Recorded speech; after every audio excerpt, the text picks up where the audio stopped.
মাননীয় স্পিকার, আপনি জানেন গত সপ্তাহে আমি দুটি দেশ সফর করে এসেছি, একটি মালয়েশিয়া এবং একটি চীন।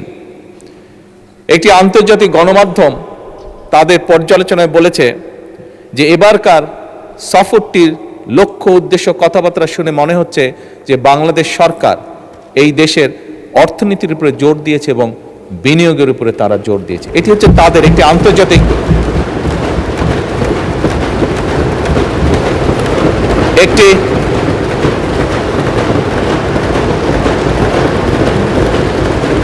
একটি আন্তর্জাতিক গণমাধ্যমের অ্যানালাইসিস। মাননীয় স্পিকার, ওনারা সঠিক বলেছেন।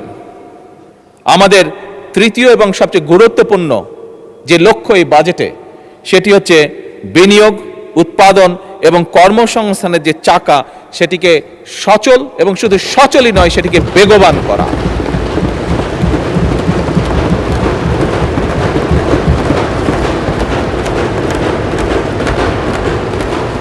মাননীয় স্পিকার, 2026-27 অর্থ বছরের যে বাজেটের আকার ধরা হয়েছে সেটি হচ্ছে 9,38,000 কোটি টাকা, যার বিপরীতে আয় ধরা হয়েছে, রাজস্ব আয় ধরা হয়েছে 6,95,000 কোটি টাকা। মাননীয় স্পিকার, দেশের বর্তমান বাস্তবতা হলো আমাদের সম্পদের সীমাবদ্ধতা রয়েছে, আমরা যত বড় বড় যাই কথা বলি না কেন। সুতরাং আমরা যদি অর্থনৈতিক যে চাকা সেটিকে যদি বেগবান রাখতে হয়, তাহলে অবশ্যই মাননীয় স্পিকার আমাদের বিনিয়োগ এবং বিনিয়োগ প্রয়োজন।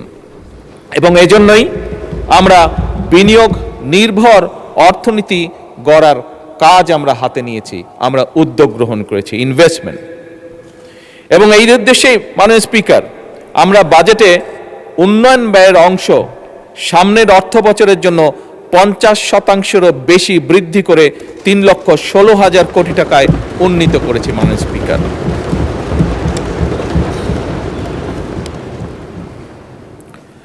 আবারও আমি মাননীয় বিরোধী দলের একটি কথাকে কোট করে বলতে চাই যে আমাদের লক্ষ্যই হচ্ছে জনগণের অর্থ জনগণের কল্যাণে, উৎপাদনশীল খাতে ব্যয় হবে, এটিই আমাদের নীতি, এটি আমাদের লক্ষ্য।